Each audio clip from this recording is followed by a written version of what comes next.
The first point to go through is in relation to the new feature that's been added to enable you to be able to delete history items from a record. This is enabled through a user group permission, but it's worth covering that there's also the option to edit a history as well. So I'll cover it in this video. I'll cover it, both those options. So essentially from within the admin area under user group permissions, within this section you've got two options now. You've got one which is the edit history items user group permission, which you've had previously, and that needs to be set to full access. And then you have one here called delete history items, and that needs to be set to full access as well. And that's basically authorizing your user with the rights to be able to delete history items or edit history items if the second level configuration enables you to do so.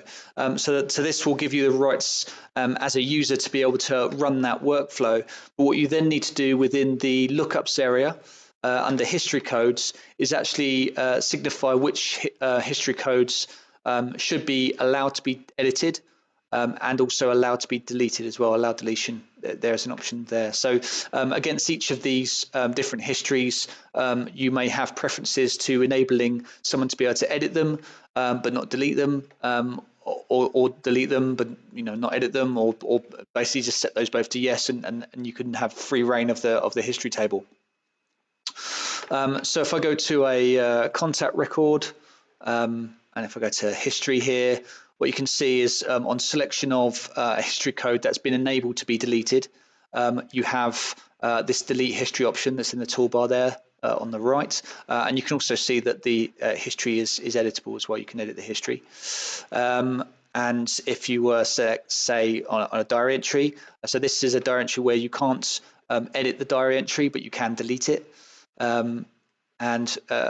This is a scenario of a history type where you can edit the history but you can't delete it.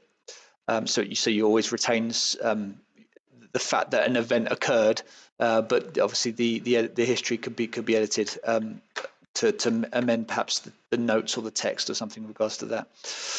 With regards to the actual deletion process, you hit delete history. It obviously requests a confirmation yes or no. You hit yes there, and then obviously deletes the history.